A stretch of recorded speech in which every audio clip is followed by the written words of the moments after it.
आज माननीय मुख्यमंत्री महोदयांच्या अध्यक्षतेखाली मराठा आरक्षण मंत्रिमंडळ उपसमिती व सुविधा समितीची बैठक सध्या चालू आहे।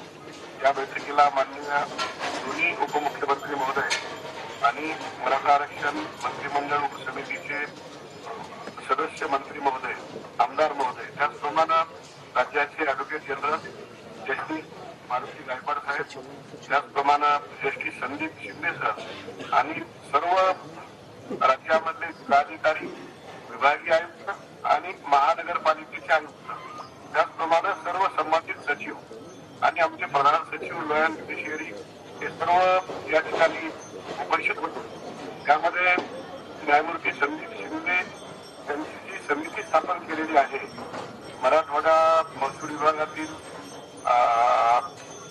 कोणती नोंदणी विधेयक तपासणी करणं आणि त्या संदर्भामध्ये मराठा जात प्रमाणपत्र देण्यासाठी जे काही निजामकालीन पुरावे आहेत, वंशावळी आहेत, शैक्षणिक पुरावे, महसुली पुरावे, निजाम काळात झालेले करार, निजामकालीन संस्थानिकांनी दिलेल्या सनदी, राष्ट्रीय दस्तावेज इत्यादी पुराव्याची वैधानिक व प्रशासकीय तपासणी करण्यासाठी आणि तपासणी आणि शिंदे समितीने जे काही SOP तयार केलेला आहे, सजेस्ट केलेला आहे आणि शासनाच्या मान्यतेनं पात्र व्यक्तींना मराठा कुणबी मराठा जात प्रमाणपत्र देण्याबाबत जे काही शासन निर्णय निर्गमित केलेला आहे, समिती स्थापन केली होती। मराठवाड्यामध्ये जस्टिस शिंदे समितीने सर्व जिल्ह्याला भेटी दिल्या, बैठका घेतल्या, नागरिकांकडून पुरावे वगैरे त्यांनी कागदपत्र डॉक्युमेंट स्वीकारले आणि या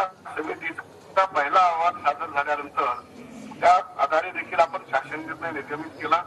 जवळपास 12 विभागाच्या वेगवेगळ्या 43 प्रकारचे डॉक्युमेंट समितीला सजेस्ट केले आणि आपण जे काही मराठा कुणबी मराठा प्रमाणपत्र देण्याबाबत आदेश शासनाने दिले। त्याचबरोबर जो काही कास्ट सर्टिफिकेट ऍक्ट 2000 आणि त्याचे रूल्स 2012 त्यामध्ये देखील आपण नोटिफिकेशन सिद्ध केलेलं आहे आणि या पुराव्याच्या आधारे पात्र व्यक्तींना कायद्यातील तरतुदीप्रमाणे आणि रूल मधील तरतुदीप्रमाणे प्रमाणपत्र देण्याचं काम आता मोठ्या प्रमाणामध्ये राज्यामध्ये सुरू झालं आहे। त्याचप्रमाणे सर यामध्ये जे आपल्याकडे नोंदी आढळून आल्या त्यापैकी 85% नोंदी जिल्हाधिकाऱ्यांनी त्याचं मराठी, उर्दू आणि फारसी भाषेमधून मराठी ट्रान्सलेशन करून त्याचं स्कॅनिंग केलेलं आहे आणि जिल्हाधिकाऱ्यांच्या वेबसाईटवर साधारणतः 85% काम अपलोड करण्यात झालेलं आहे। शिंदे समितीची कामाचं अहवाल प्राप्त झाला आणि शासनाच्या आणि मागणी प्रमाणे शासनाने निर्णय घेतला। शिंदे समितीची व्याप्ती पूर्ण राज्यासाठी शिंदे समितीनं सर्व राज्यामध्ये विभागीय स्तरावर बैठका घेतल्या, आढावा घेतल्या, मोठ्या प्रमाणामध्ये नोंदी शिंदे समितीला उपलब्ध झालेल्या आहेत आणि त्याचं देखील सर्व जिल्हाधिकाऱ्यामार्फत त्याचं स्कॅनिंग करणं आणि वेबसाईटवर अपलोड करण्याचं काम सर आता इतर जिल्ह्यामध्ये देखील चालू आहे। त्याचप्रमाणे त्यांची शिंदे समितीला हैदराबादला देखील भेट दिली। तेलंगणा राज्याचे जे प्रधान सचिव आहेत महसूल विभागाचे, त्यांना देखील आपले अपर मुख्य सचिव महसूल यांनी विनंती केली होती की रेकॉर्ड आम्हाला उपलब्ध करून द्या, परंतु त्यावेळेस विधानसभेची आचारसंहिता असल्यामुळं आपण त्यांच्या इलेक्शन संपल्यानंतर, आचारसंहिता संपल्यानंतर समिती जाऊन भेट देऊन आली। जिल्हाधिकारी आणि आयुक्तांची टीम पण जाऊन त्या ठिकाणी पाहणी केलेली आहे आणि सर आपल्याला ते डिजिटल रेकॉर्ड प्लस जे काही डिजिटल रेकॉर्ड आहे मोठ्या प्रमाणामध्ये तेलंगणामध्ये उपलब्ध आहे त्यांच्या रेकॉर्ड रूम मध्ये आणि जस्टिस शिंदे सरांनी ते पाहणी केलेलं आहे, ते देखील आपल्याला उपलब्ध करून घेण्यासाठी मात्र मुख्यमंत्री महोदयांच्या स्तरावरून आपण मुख्यमंत्री महोदयांना तर आपण विनंती करणार आहोत। त्याचप्रमाणे सर जस्टिस शिंदे समितीचा दुसरा अहवाल नागपूरला आपल्याला त्यांनी सादर केला आपल्याकडे 18 तारखेला आणि आपण विधानमंडळामध्ये देखील सर दोन्ही सभागृहामध्ये त्या संदर्भामध्ये घोषणा केलेली आहे। त्याचबरोबर सर आता जस्टिस शिंदे समितीच्या कामाची व्याप्ती पाहता आणखी आपल्याला त्याच्याकडून हैदराबाद मधून आपल्याकडे मोठ्या प्रमाणामध्ये रेकॉर्ड उपलब्ध झाल्यानंतर देखील सर नोंदी काही निष्पन्न होती आणि 12 ते 14 संस्थान आहेत। त्याचप्रमाणे सर आपण विभागीय आयुक्त हे संभाजीनगर यांनी सांगितल्याप्रमाणे मराठवाडा विभागामध्ये 20 एक येतोय ना, त्याच्यामध्ये एक आपण दोन्ही याच्यामध्ये हैदराबादचं जे रेकॉर्ड तपासण्याच्या ठिकाणाचे उर्दूमध्ये असेल, बरोबर, फारसीमध्ये असेल, मोडी लिपीत असेल. तर त्यासाठी आपण आता आज निर्णय घेतला की 10 लोकांची कमिटी गठीत करायची. त्यामध्ये हैदराबादचे 5 लोक आणि आपल्या इकडचे 5 लोक, हा एक निर्णय आपण आज घेतलेला आहे. दुसरं, संभाजीनगरच्या विभागीय आयुक्तांनी सुद्धा लिखाणात आणून दिलेला की 1965 साली देवीचा जो आजार होता, देवीची साथ आली होती, त्या देवीच्या साथीच्या आजाराच्या वेळेस काही लोकांची कुणबी म्हणून जात आढळली होती. तो देखील आपण याच्यामध्ये एसओपी जो आता तयार होतोय ते तरतील हे सुलभता आणण्यासाठी त्याच्यात तो देखील मुद्दा या ठिकाणी समाविष्ट केला. यानंतर जे काही त्र्यंबकेश्वर या ठिकाणी किंवा राक्षसभवन या ठिकाणी जे काही वंशावळीच्या जुन्या नोंदी त्या ठिकाणी रेकॉर्डवर आहेत, त्या देखील आज बैठकीमध्ये चर्चा झाली. त्याच्याबाबत देखील शासन स्तरावर कायदेशीर बाबी तपासणी करून विधी आणि न्याय विभागाचे अभिप्राय घेऊन आपल्याला शासन स्तरावर त्यामध्ये शासन निर्णय सर घेईल. यामध्ये जगदीश शिंदे समितीचं कामासाठी देखील सर्व जिल्हाधिकारी, विभागीय आयुक्त आणि राज्य शासनानं मोठ्या प्रमाणामध्ये मॅनपॉवर आपण त्या ठिकाणी उपलब्ध करून दिली होती आणि जे काही एसओपी त्यांनी आपल्याला उपलब्ध करून दिलेले आहेत त्या देखील आता लॉ अँड ज्युडिशियरी आणि ऍडव्होकेट जनरलच्या अभिप्रायानंतर कायदेशीर बाबी तपासून मंत्रिमंडळाच्या बैठकीसमोर आपण ठेवू सर, आणि त्याचा देखील शासन निर्णय शासनाच्या मान्यतेनं आपल्याला निर्गमित करता येईल सर.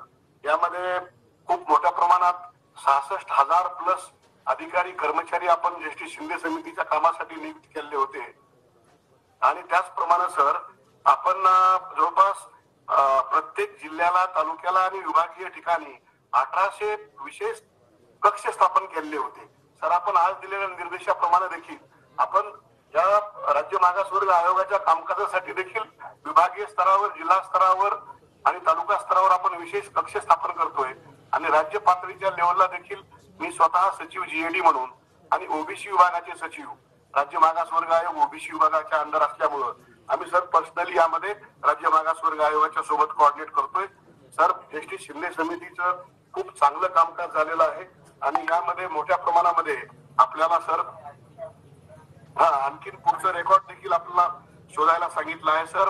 पूर्वी निजाम काळामध्ये, ब्रिटिश काळामध्ये जुनं रेकॉर्ड आहे. पोलीस पाटील होते सर, जागीरदार होते, त्यांचं काही रेकॉर्ड आपल्या गावामध्ये पोलीस पाटलाकडे आहे. त्याचप्रमाणे काही संस्थानाचं रेकॉर्ड आहे, ते देखील सर आपण आता गोळा करून त्याचं कडील रेकॉर्ड त्याचं देखील ट्रान्सलेशन वगैरे करून ह्या सिस्टम मध्ये अपलोड करण्याचा देखील शासनाच्या मान्यतेने सर आपण निर्णय आपण करणार आहोत. यामध्ये सर जे कायद्यातल्या तरतुदी आहेत, रूल 2012चा नियम आहे आणि 2000चा कायदा आहे कास्ट सर्टिफिकेटचा, त्यामध्ये खूप सुटसुटीत सगळे धोरणं आहेत. जस्टिस शिंदे समितीने केलेल्या शिफारशी देखील सर त्याच्यामध्ये आपल्याला पुढे सुधारणा त्यामध्ये आपल्याला करण्यासाठी शासन स्तरावर कारवाई आपल्याला करण्यात येत आहे.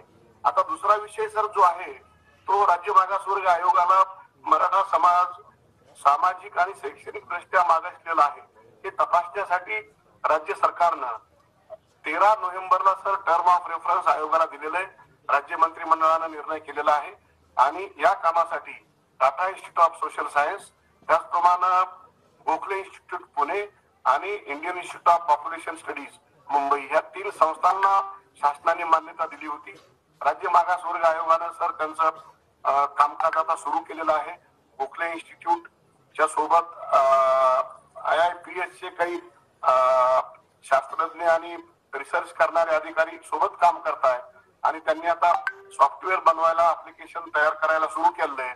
सॉफ्टवेअर राईट करणं, ते रीड करणं, त्याची टेस्टिंग, ट्रायल्स आणि येत्या 1-2 दिवसामध्ये जिल्हाधिकाऱ्याकडून सगळी माहिती प्राप्त झालेली आहे. त्यांना काही जिल्हाधिकारी आणि महानगरपालिकेची माहिती प्राप्त होईल आणि सर आता एक क्वेश्चनर देखील त्यांनी बनवलेली आहे. सुप्रीम कोर्टमध्ये ज्या काही पूर्वी लॅकुनाज होत्या त्या देखील दूर करण्याच्या दृष्टिकोनातून राज्य मागासवर्ग आयोगानं चांगल्या पद्धतीनं ते क्वेश्चनर बनवले आणि ते काम आता युद्ध पातळीवर सुरू होणार आहे. सर आपल्याला हे विहित मुदतीत काम पूर्ण करण्यासाठी मुख्य सचिवांच्या अध्यक्षतेखाली मी नागपूरला 20 तारखेला बैठक घेतली होती. सर्व जिल्हाधिकारी, विभागीय आयुक्त आणि महानगरपालिका आयुक्तांची, मुख्य कार्यकारी अधिकारी जिल्हा परिषद यांनाही बोलवलं होतं. सर, काल देखील राज्य मागासवर्ग आयोगाचे अध्यक्ष साहेबांनी बैठक बोलवली होती. त्या बैठकीला मी पण उपस्थित होतो. व्हीसी मीटिंग होती आणि आज आपण देखील सर्व जिल्हाधिकाऱ्यांना आणि विभागीय आयुक्तांना, महानगरपालिका आयुक्तांना सूचना दिल्यात की राज्य मागासवर्ग आयोगाला टाइम बॉन्ड आणि विहित मुदतीत काम करण्यासाठी, इलेक्शनच्या मोडवर काम करण्यासाठी सहकार्य करावं. सर, राज्य शासनानं साधारणतः 367 कोटी रुपये राज्य मागासवर्ग आयोगाला उपलब्ध करून पुरवणी मागणीद्वारे नागपूर अधिवेशनामध्ये दिलेत. त्यामध्ये 7 कोटी रुपये पुरवणी मागणी त्यांची आहे सर, आणि रिअप्रोप्रिएशन आणि 360 कोटी आपण दिलेले आहेत. तर सर, आता राज्य मागासवर्ग आयोगाचं सुद्धा कामकाज मोठ्या पद्धतीने सर चालू झालंय आणि शासनाच्या आदेशाप्रमाणे हे देखील डेटा आपल्याकडं हँडहेल्ड डिव्हाइसवर म्हणजे मोबाईलद्वारे ते ड्रॉप डाऊन मेनू आहे. एक जो काही त्यांचा जो प्रगणक आहे तो 15 ते 20 कुटुंबांना भेट देईल आणि त्यांनी ते डेटा ऑटोमॅटिक सर्व्हरवर जमा होणार आहे सर. आणि त्याचं अनालिसिस सर गोखले इन्स्टिट्यूट आणि IIPS करणार आणि सर त्यानंतर त्याचा पूर्ण डेटा उपलब्ध झाल्यानंतर राज्य मागासवर्ग आयोग सर आपल्याला त्यांचा अहवाल तयार करून शासनाला येईल आणि आपण विधानसभेत घोषणा केल्याप्रमाणे सर आवश्यकतेप्रमाणे फेब्रुवारी महिन्यामध्ये विशेष अधिवेशन बोलवून सर मराठा समाजाला आरक्षण देण्याबाबत शासन निर्णय घेईल अशी आपण सर घोषणा केली. तिसरा विषय आहे सर क्युरेटिव्ह पिटिशन बाबत. यामध्ये सर सिनियर ऍडव्होकेट आपण टास्क फोर्स अपॉइंट केलेला आहे. हरीश साळवे साहेब आहेत, बाकी पटवालिया साहेब आहेत, बाकीचे विजयसिंग थोरात आहेत, रोदगी साहेब आहेत, सगळे तुषार मेहता आहेत, सॉलिसिटर जनरल आपले येजी साहेब आहेत, चिराग शहा, अक्षय शिंदे, वैभव सुखदरे आणि अभिजित पाटील. आणि आपल्याला मार्गदर्शन करण्यासाठी सर मान्य 3 न्यायमूर्तीचं मंडळ देखील आपण शासनानं मान्यता दिलेली आहे. त्याचे अध्यक्ष रिटायर्ड चीफ जस्टिस अलाहाबाद हायकोर्टचे दिलीप भोसले सर आहेत आणि जस्टिस मारुती गायकवाड आणि जस्टिस संदीप शिंदे सर त्याचे सदस्य आहेत सर. त्यांचा सुद्धा सल्ला सर, कायदेशीर मार्गदर्शन सुप्रीम कोर्ट, हायकोर्ट मधल्या प्रकरणामध्ये आपल्या राज्य शासनाला आणि आम्हाला प्रशासनाला सर वेळोवेळी मिळतोय. त्याच्या सर सुद्धा आपण खूप मोठ्या प्रमाणात 7-8 बैठका झाल्या. माननीय मुख्यमंत्री महोदयांच्या अध्यक्षतेखाली सर 14वी बैठक आहे ही राज्य मागासवर्ग आयोगाच्या आणि मुख्य सचिवांच्या आमच्या खूप मोठ्या प्रमाणामध्ये काम चालू आहे सर. आणि सिनियर ऍडव्होकेटला ब्रीफ करण्यासाठी सर आम्ही 5 आणि 6 जानेवारीला दिल्लीला जात आहोत. त्यामध्ये 24 जानेवारीला क्युरेटिव्ह पिटिशन जे आता सर्क्युलेशनला आहे त्याबाबत आपण